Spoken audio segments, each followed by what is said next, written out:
You've spent your entire life watching the people around you and wondering if you missed the orientation meeting. You're wearing the same clothes, you're speaking the same language, and you're walking the same streets, but you feel like you're reading from a completely different book than everyone else in the room. You watch people get angry over things that don't matter.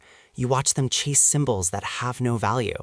And you watch them perform the same social rituals day after day, year after year, as if they're controlled by a piece of code they didn't write. The loneliest feeling in the world isn't being alone. It's sitting at a dinner table surrounded by people who are laughing at a joke you don't find funny, nodding to a conversation that feels like cardboard, and realizing that if you took off your mask for even a single second, the music would stop and every head in the room would turn. You feel like an alien pretending to be human. You feel like a traveler in a strange land, trying to learn the local customs just so you can pass through without being noticed. For years, you thought this was a defect. You thought you were broken or cold or socially wrong. But the truth is far more dangerous. You aren't broken. You've simply woken up in a world that is still half asleep. You are part of the rare 2% who see the social matrix for what it actually is, a performance. If you have ever felt like an outsider looking in, you aren't a loser. You are an observer. And today, we're going to talk about why that alien feeling is actually the highest form of human intelligence. If you feel like you're pretending to be human, it's because you possess these rare traits that the NPCs around you can't even begin to comprehend. The first realization is the rejection of the script. An NPC doesn't need a reason to do something. They only need a script. They go to college because that's the next page. They get the mortgage because that's the chapter they're in. They repeat the same political slogans and the same office gossip because that is the dialogue assigned to them. But for you, the script is transparent. You see the why behind everything, and usually the why isn't good enough. You can't just do things because everyone else is doing them. Your brain demands depth. Your soul demands meaning. This makes you look difficult or weird to the crowd, but in reality, you are the only one who is actually driving. While they are on autopilot, you are the one with your hands on the wheel, even if that means driving in a direction that terrifies them. The second trait is the burden of constant observation. Because you feel like an alien, you never stop studying the locals. You are hyper-aware of micro-expressions, shifts in tone, and the hidden agendas behind polite conversation. You notice when someone's smile doesn't reach their eyes. You notice when a group is using a scapegoat to feel more unified. You see the wires pulling the puppets.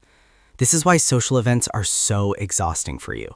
While an NPC is just hanging out, you are running a high-level diagnostic of the entire room. You aren't just hearing words, you are reading the subtext of the simulation. This isn't social anxiety, it's social foresight. You are processing life at a higher resolution than the people around you, and that extra detail is often overwhelming. You see the cracks in the wall that everyone else is busy leaning against. The third trait is the immunity to groupthink. In the USA and the UK, society is built on the hive mind. People are terrified of being canceled, of being wrong, or of being left out of the group. They will change their deepest beliefs in an afternoon if it means they get to stay in the circle. But you are uninfectable. Because you already feel like an outsider, you have nothing to lose. You don't fear being left out because you've never truly felt in. This gives you a rare kind of sovereignty. You can look at a crowd of 10,000 people shouting the same lie and say, no, that's not true. This trait is the ultimate power move. You are a sovereign individual. You own your own mind. And in a world of rented opinions, that makes you the most dangerous person in the room. The fourth trait is the mastery of the social camouflage. You have become a world-class actor. You know exactly which face to wear for work, which face to wear for family, and which face to wear for the grocery store. You've learned the small talk algorithms. You know how to mirror people's energy so they feel comfortable, even when you are internally counting the seconds until you can go back to your own world. They think they know you, but they only know the character you've written for them. This is a survival mechanism, but it's also a sign of high intelligence. You understand that most people aren't qualified to see the real you. You protect your true self behind a wall of normalcy because you know that your frequency is too loud for their ears. You are a ghost in the machine, moving through the world without leaving a footprint. The fifth trait is the deep curation of connection. Because the normal world feels so hollow to you, you have no patience for shallow friendships. You would rather be alone for a decade than spend one more hour talking about the weather with someone who doesn't care about your soul.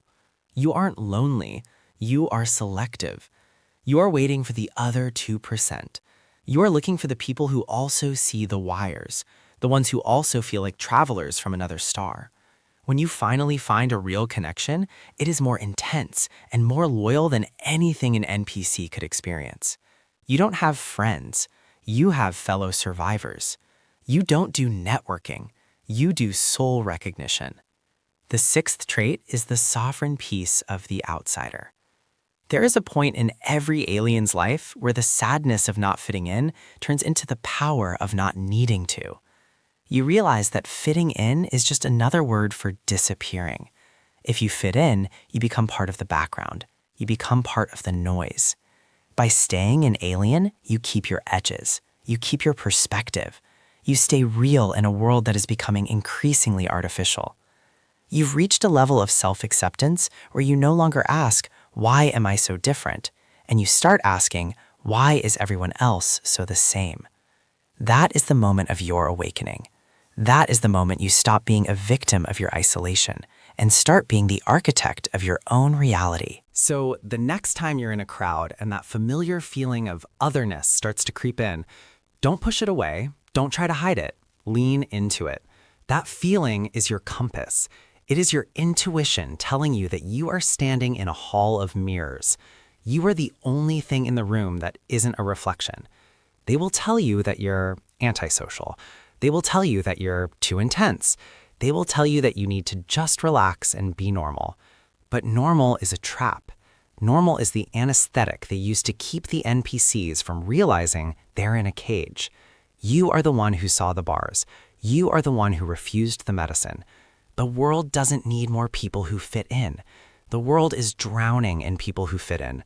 What the world needs are the aliens, the observers, the ones who aren't afraid to be a stranger in their own life so they can finally see the truth. I want to hear from the 2%. I want to hear about the moment you realized you were never going to be like them. Was it a realization you had as a child, watching the other kids play games that made no sense? Or was it later in life, standing in a high-rise office or a crowded bar, and suddenly feeling like you were the only real person in the building?